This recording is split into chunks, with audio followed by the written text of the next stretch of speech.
बिस्मिल्लाहिर्रहमानिर्रहीम। अस्सलाम वालेकुम। अपने फेसबुक और यूट्यूब चैनल के साथ मैं हूँ रज़ीन हैदर मज़न। सबसे पहले आपको अपने इस चैनल पर खुशामदीद कहूँगा।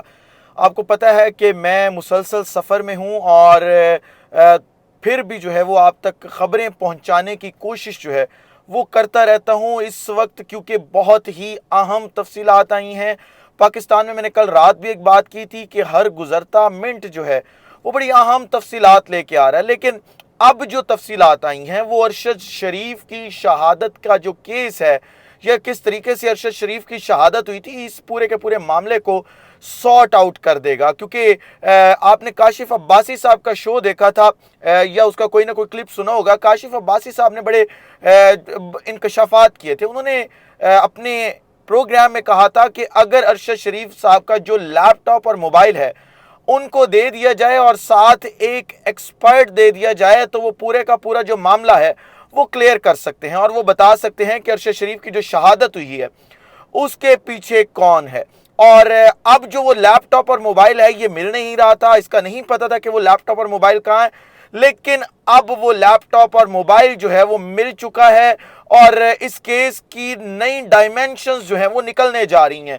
ये तमाम तर चीज़ें जो है वो आपके साथ मैं शेयर करूंगा। और फिर जो खुरम अहमद और वकार अहमद दो भाई हैं जिनका बार बार इस केस में नाम लिया जा रहा था, अब अरशद शरीफ के अहले खाना जो जवेरिया सिद्दीक है, उनकी मिसेज हैं, उनकी बेवा हैं, उन्होंने भी उनके हवाले से एक बड़ा इंकशाफ किया है। और खुरम ने और वकार ने वहाँ नैरोबी पुलिस को अपना बयान रिकॉर्ड भी करवा दिया, या वहाँ पे जो तहकीकाती अदारे हैं उन्होंने उनका बयान जो है वो रिकॉर्ड कर लिया है। अब वो बयान क्या दिया है वो तमाम तर तफसीलात भी आपके सामने रखनी है। और फिर आखिरी चीज़ जो है वो ये है कि जो पाकिस्तान ने इसके ऊपर एक कमेटी बनाई थी वो इस वक्त क्या काम कर रही है और किस तरीके से मामला पूरे का पूरा सॉर्ट आउट करने की कोशिश करेगी।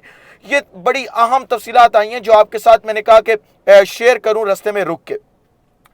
मामला कुछ ऐसे है कि आपको पता है कि काशिफ अब्बासी साहब जो है वो बड़े करीबी साथी थे अरशद शरीफ साहब के, एक ही अदारे में काम करते थे। काशिफ अब्बासी साहब के साथ बहुत अहम तफसीलात जो हैं वो शेयर किया करते थे अरशद शरीफ।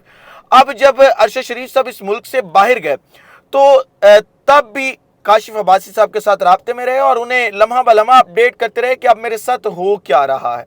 साथ काशिफ अब्बासी को तो अपडेट कर रहे थे, अपनी मिसेज और माँ को भी जो है वो बता रहे थे कि अब मैं कहाँ पे हूँ, किसके साथ हूँ और मैं यहाँ पे क्या कर रहा हूँ। अब जी काशिफ अब्बासी साहब ने जब अपने प्रोग्राम में ये बात बताई और ये कहा कि मुझे अगर लैपटॉप और मोबाइल तक एक्सेस दे दी जाए तो मैं आपको कातिल जो है उनका नाम बता सकता हूँ, तो उससे अगले ही दिन काशिफ अब्बासी साहब जब जनाजा पढ़ने गए अरशद शरीफ साहब का फैसल मस्जिद के अंदर, उनका मोबाइल हैरान कुन तौर पर वहाँ पे उनकी जेब से निकाल लिया गया। और काशिफ अब्बासी साहब ने फिर अपने प्रोग्राम में बताया कि जो वो तमाम तफसीलात थी या अरशद के साथ मेरी चैट्स थी उसके अंदर बड़े अहम इंपॉर्टेंट मैसेजेस थे, वो तमाम मेरे उस मोबाइल में मौजूद थे। लेकिन अब वो मोबाइल किसने निकाला ये भी एक सवालिया निशान है कि वहाँ पे और कुछ नहीं हुआ, सिर्फ एक शख्स काशिफ अब्बासी का मोबाइल जो है वो निकाल लिया गया। क्योंकि वहाँ पे इतने बड़े जनाजे के अंदर आपको कोई एक और वाकया रिपोर्ट होता हुआ नजर नहीं आएगा, लेकिन सिर्फ रिपोर्ट हुआ तो काशिफ अब्बासी साहब के जो किसी भी जेब कतरे ने या किसी भी शख्स ने जो है वो मोबाइल वहाँ से निकाला, क्योंकि उसके अंदर बहुत अहम तफसीलात थी। फिर जवेरिया सिद्दीक ने एक बड़ा अहम बयान दिया है और उन्होंने कहा है कि जो वकार अहमद और उनके भाई हैं खुरम अहमद, ये दोनों भाई, इनका ताल्लुक क्योंकि आपको पता है कि पाकिस्तान से है और वहाँ ये नैरोबी के अंदर अपना कारोबार कर रहे थे। अब ये दोनों अशखास को जो है वो इन्वेस्टिगेशन का हिस्सा बनाने की कोशिश की जा रही थी कि उनको इन्वेस्टिगेशन का हिस्सा बनाया जाए, तो अब वो इन्वेस्टिगेशन का हिस्सा बन गया। उन्होंने बताया है कि अरशद शरीफ से उनका कोई ज़ाती ताल्लुक नहीं था, उनका ताल्लुक जो अरशद शरीफ से बना वो उनकी एक आगे फैमिली फ्रेंड थे, उनकी निस्बत से उनका ताल्लुक बना अरशद शरीफ से। और नैरोबी आने से पहले या कीनिया पहुंचने से पहले वकार अहमद और खुरम अहमद सिर्फ एक बार अरशद शरीफ से मिले थे। और फिर खुरम अहमद और वकार अहमद के बारे में जो कुछ अपनी मिसेस को बताया उन्होंने, जवेरिया सिद्दीक को, अरशद शरीफ साहब ने, वो बड़ी अहम तफसीलात हैं। क्योंकि अरशद शरीफ साहब ने अपनी बेगम को बताया कि वकार अहमद और खुरम अहमद मेरा बहुत ज़्यादा ख्याल रख रहे हैं और जैसे एक भाई अपने भाई के साथ खड़ा होता है मुश्किल में, वैसे ही मेरे साथ खड़े हैं। और उन्होंने उनको ये भी बताया कि उन्होंने उनको तकरीबन 17 किलोमीटर जो नैरोबी से जहाँ पे शहर है उससे 17 किलोमीटर दूर एक फार्म हाउस में रखा हुआ है ताकि वहाँ तक किसी की एक्सेस ना हो।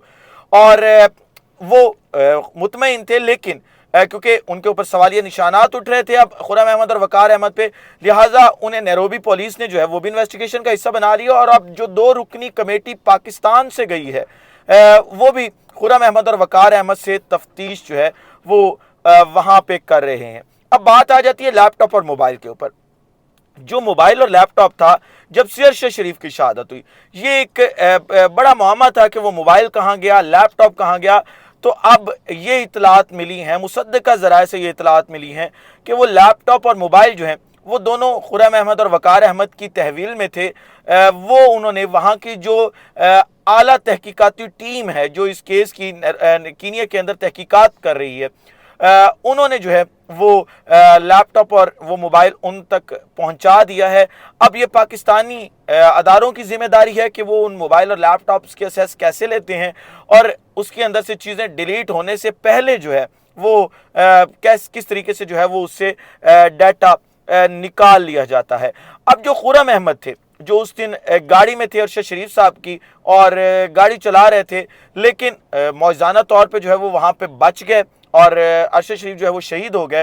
तो अब उन्होंने एक और बयान दिया है। उन्होंने कहा कि जी क्योंकि 17 किलोमीटर था फार्म हाउस बाहर, तो अरशद शरीफ क्योंकि शहर मूव होने का सोच रहे थे, तो हम उसी सिलसिले में जो है वो उस फार्म हाउस से शहर की तरफ जा रहे थे कि तकरीबन जो है वो एक पीस आता है बीच में 13 किलोमीटर का जो कच्चा है, जो कच्चा रास्ता है। आपने क्योंकि वो फुटेजेस देखी हुई हैं जहाँ पे शहादत हुई थी अरशद शरीफ साहब की, तो वो कहते हैं कि जैसे ही कच्चे के हमने तकरीबन कुछ 6-7 किलोमीटर सफ़र किया तो आगे कोई बैरियर नहीं था, सिर्फ ईंटें या पत्थर जो बड़े स्टोन्स होते हैं वो रख के रास्ता ब्लॉक किया गया था। जब हम वहाँ पे पहुँचे और हमने वहाँ से गाड़ी निकाली, क्योंकि पुलिस बाकायदा बैरियर लगा के चेकिंग करती है। अब मैं क्योंकि इस वक्त सड़क पे खड़ा हूँ तो यहाँ पे मेरे पीछे जो है वो किसी जगह पे एवं ही कोई स्टोन्स रख दिए जाएं और ये कहा जाए कि जी ये नाका लगा हुआ है, मैं नाका कभी नहीं मानूंगा। प्रॉपर बैरियर्स लगते हैं, वहाँ पे लाइट लगती है और प्रॉपर तरीके से जो है वो एक नाका